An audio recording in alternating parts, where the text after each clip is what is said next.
They laughed as they crossed the line. But when she pulled out her CIA badge, their smug grins turned to sheer panic.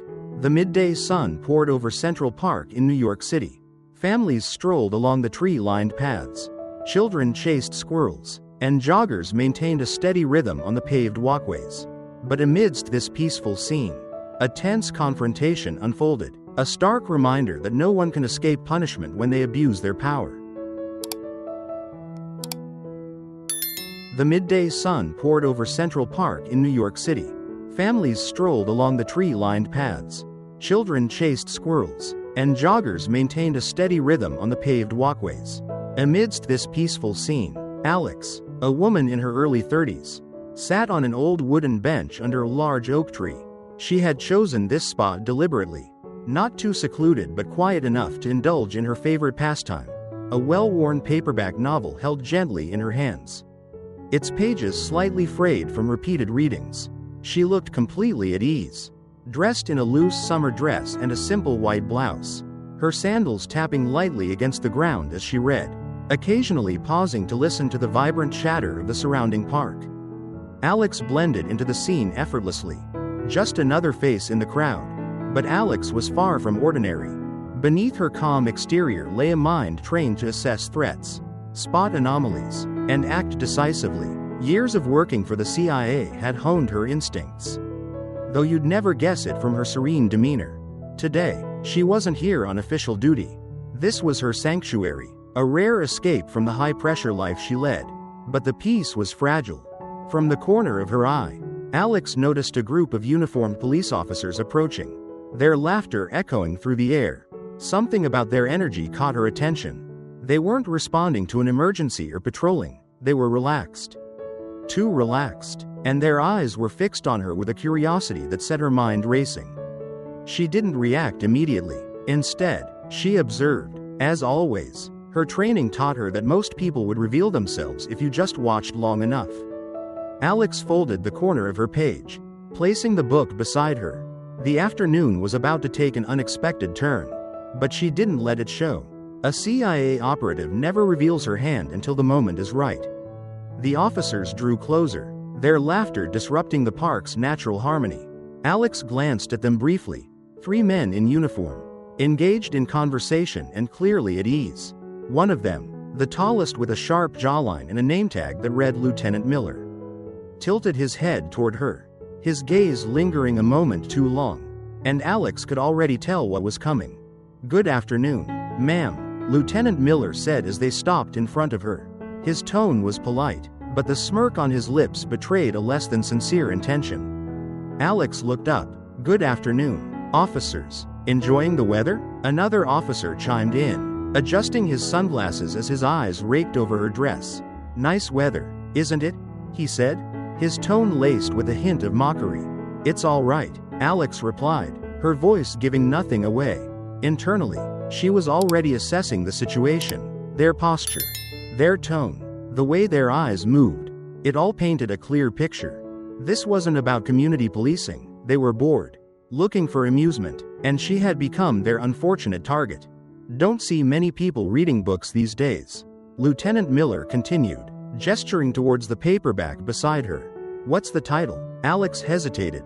"Just a book I've read before," she replied, keeping her voice even. It wasn't a lie, but the vagueness was deliberate. She owed them no details, and she wasn't about to give them anything that could shift the dynamic in their favor. "Mind if we take a look?"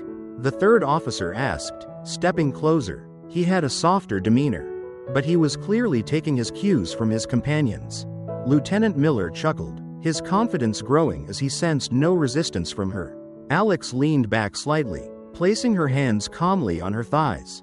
"It's just a book," she said, her tone firm but still polite. "Why do you need to see it?" The question caught them off guard.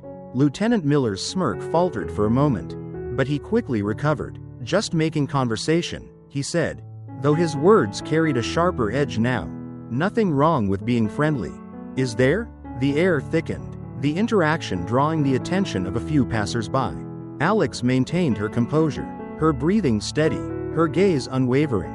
This was a test, not just of their intentions but of her ability to handle the situation without unnecessary escalation. but she could feel the moment approaching, when her patience might run out. Lieutenant Miller stepped closer, invading her personal space slightly. His smirk was gone, replaced by a condescending look that made Alex's stomach tighten. She held her ground, her hands still resting calmly on her thighs. "Are you local?" he asked, his tone almost interrogative. "I don't see how that's relevant." Alex replied smoothly. Her voice was even, unwavering, but firm enough to draw a few curious glances from nearby park goers. Lieutenant Miller exchanged a look with the officer in sunglasses, who gave a snide chuckle. "Relax," Lieutenant Miller said, his voice dropping to a near-mocking tone. "We're just trying to be friendly." Friendly wasn't the word Alex would have chosen. She was trained to spot micro-expressions, subtle shifts in tone, posture, and word choice that revealed someone's true intentions. This wasn't about friendliness, it was a power play. And Alex had no intention of losing. "Look," Lieutenant Miller said, his eyes again flicking down her body. "We're just curious. It's not every day we see someone as composed as you. You have a certain demeanor. You know?" Alex raised an eyebrow, letting a moment of silence stretch between them. Silence often made people uncomfortable, and discomfort led to slip-ups. The officer in sunglasses stepped closer, emboldened by Lieutenant Miller's lead. His hand reached out, brushing lightly against the hem of her dress. It was a casual gesture, too quick for an untrained observer to catch. But Alex wasn't untrained. "Excuse me," she said, her voice sharp, cutting through the tension. She stood up slowly, deliberately, forcing the officers to back away. Alex wasn't tall, but her bearing made her presence commanding. "Ma'am, there's no need to be defensive," the third officer said, raising his hands slightly in a mock surrender. "Just a harmless gesture." "Harmless?" Alex repeated, her voice cold. She took a step forward, her posture calm but firm. "Let me make something clear," Alex continued, her voice like ice. "Touching someone without their permission is never harmless."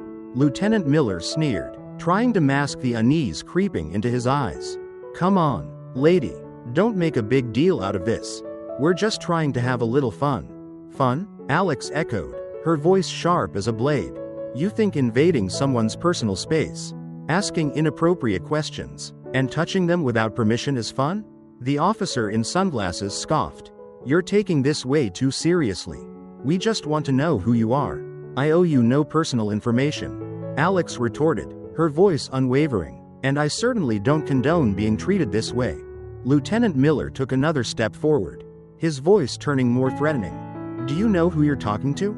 We're the police. We have a right to ask questions." "You have a right to ask questions," Alex conceded, "but you don't have a right to harass me.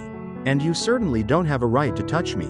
The third officer, the one who seemed the most nervous, tried to defuse the situation. "Come on, everyone, let's not make a scene. Ma'am, if you just show us some ID, we'll be on our way.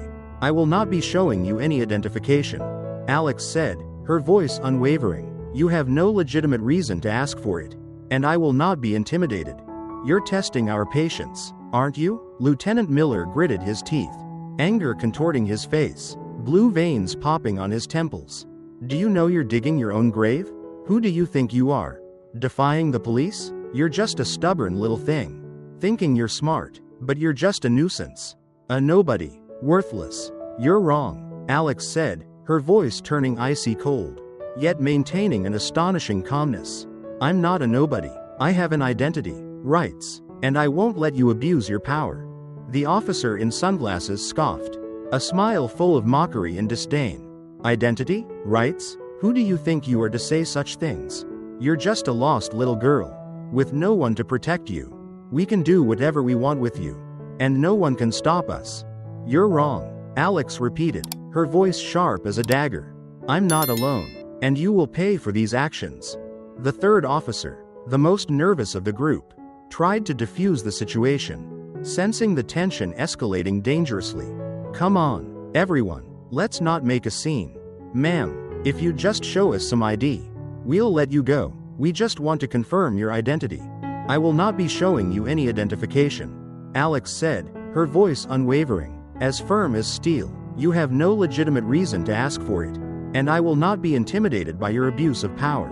You're trying to demean me, threaten me, and slander me, but I will not back down. I will not allow you to treat me this way. Do you think you have the right to do this to me? Alex asked, her voice cold and powerful, echoing through the park's quiet space. Her eyes, sharp as daggers, pinned each of the three men in front of her. Alex pulled out her CIA badge, slowly showing it to Lieutenant Miller. The light reflected off the metal badge, flashing like a warning. "I'm Agent Alex, Central Intelligence Agency," she said, her voice emotionless, as cold as ice. "You're harassing a federal agent on duty. And you think you can get away with this?"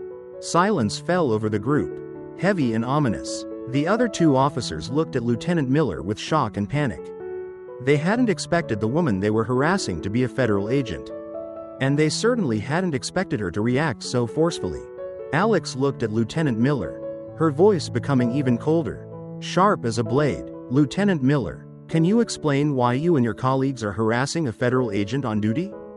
Lieutenant Miller stammered, trying to justify his actions. But his words were just meaningless mumbles. "Ma'am, we didn't know you were an agent. We were just doing our job." "Job?" Alex interrupted him, her voice dripping with sarcasm. "You're abusing your power, and you're going to pay for it." Immediately, she pulled out her phone, pressed a few buttons, and handed it to one of the other officers. "This is an arrest warrant. Read it to them." The officer took the phone, his hand shaking as he read aloud, his voice devoid of emotion. "Arrest warrant for 3 police officers for abuse of power, harassment, and threatening a citizen. Arrest immediately. Additionally, you are charged with assaulting an officer, resisting arrest, and disturbing the peace." Lieutenant Miller and the other 2 officers turned pale, cold sweat pouring down their faces. They knew they were in deep trouble, a trouble they couldn't escape. They had misjudged the situation, and now they would face the consequences. Handcuffs were produced, the cold metal clinking in the silent space. They were led away in front of the park crowd, their eyes filled with curiosity and anger. As the power abusers were handcuffed and taken away, Alex watched them with cold eyes. Showing no pity, she spoke, her tone firm and powerful. "Justice has been served. This is a lesson for those who abuse power. Never underestimate anyone, and never think you can escape punishment. I hope you reflect on your actions." This story serves as a cautionary tale about the corruption of power, where those entrusted with authority abuse it to harass and threaten others. However, Alex's steadfastness proved that, even when faced with injustice, everyone has the right to defend themselves and demand fairness. Ultimately, justice was served, affirming that no one is above the law. The lesson to be learned is that we must be aware of our rights and not be afraid to stand up against those who abuse their power. If this story resonates with you, if you empathize with Alex in her fight against the abuse of power, don't forget to like, comment, and share. Let's spread the message of steadfastness, courage, and belief in justice, so that those who abuse power are held accountable for their actions.